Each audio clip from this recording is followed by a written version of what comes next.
Hey,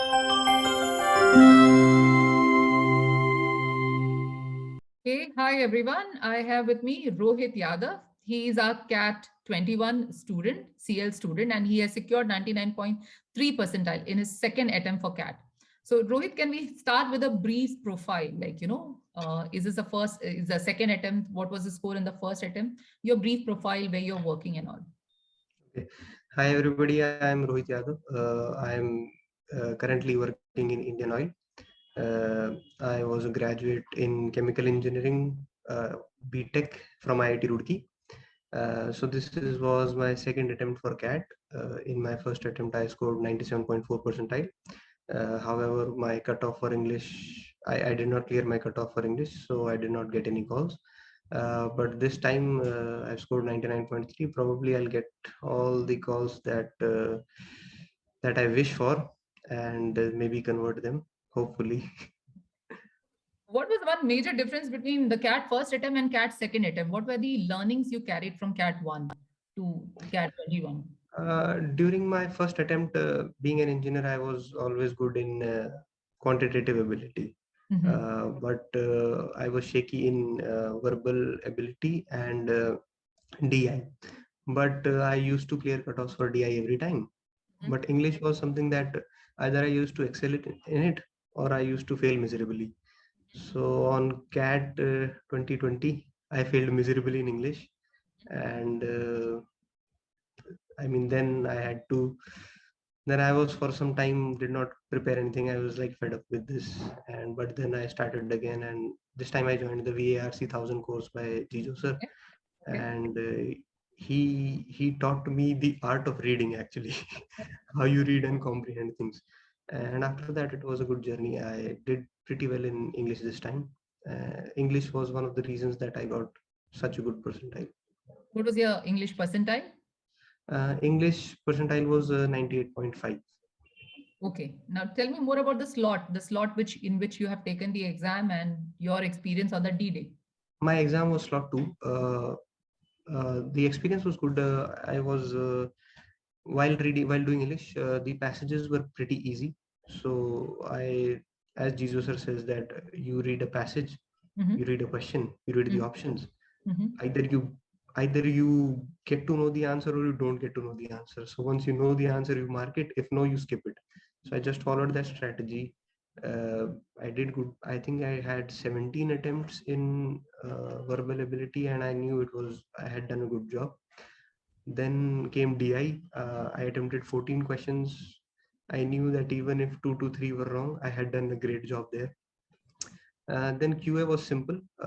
I attempted 16 questions, and I was pretty confident that I nailed this exam. But when I came home and I discussed with some of my friends, I realized there were some 2 to 3 mistakes I made in quantitative ability, which could have been avoided.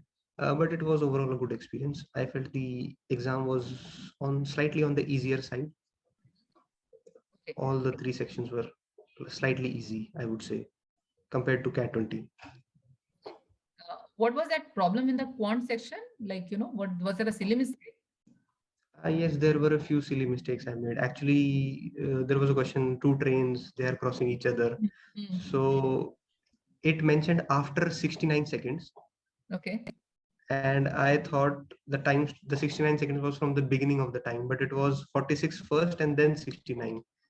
Okay. So the ratio should have been 3 to 2, but I thought it would be 2 is to 1 because of that mistake. Okay. And 2 is to 1 was an option, so I did not check again. Okay. So just a -1 over here.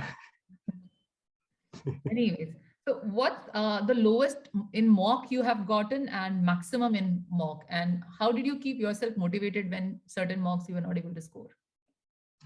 The lowest I think I got in the range of 70s, 75, I guess, was my lowest score. My highest score was close to 129. 129, I got 129 once time.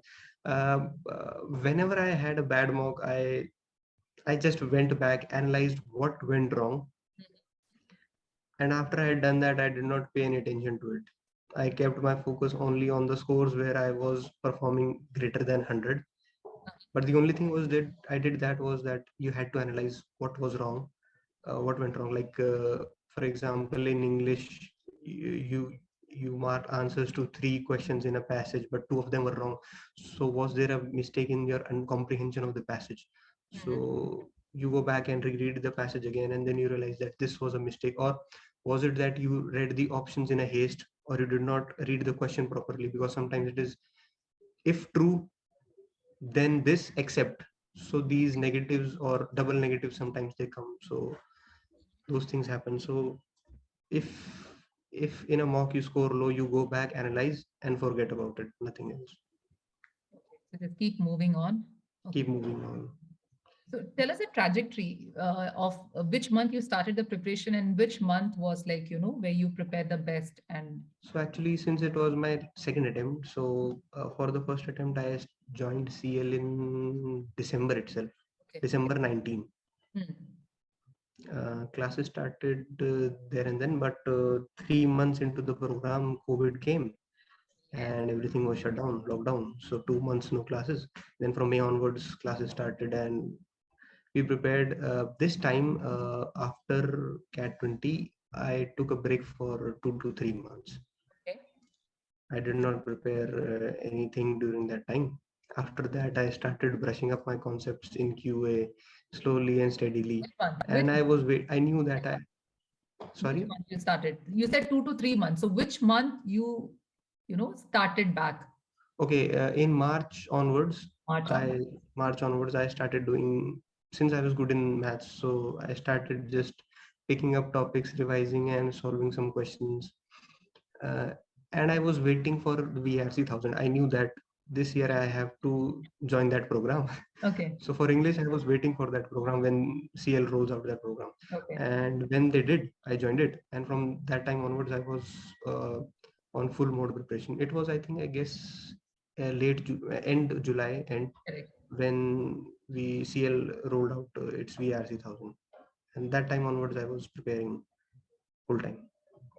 Okay. So does it online classes, because right now your whole classes was happening online. Did that Yes. create any dent in your preparation and any motivation and all? Did you find any issues? Uh, no, not really, because the faculty which we have, I mean, initially the last attempt when it was the first time online classes were being held, there were some issues with the interface and all. I mean, it was not easy for the transition to happen. But once you get used to studying online, I think it is the best thing. For example, because the recorded sessions, you can view them at a faster pace, and you know Okay. Stop complete it. the course faster. Okay. So all these are helpful once you get used to it. Okay. So Rohit, with your experience, what is the one thing which you'll ask the next gen, like the mistake which you did and you would ask them to avoid?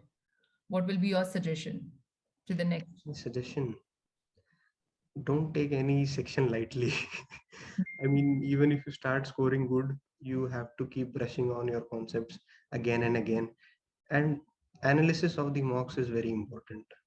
And regular interaction with your faculty, whether you are scoring good or not. We have to keep on doing that, because that keeps us focused.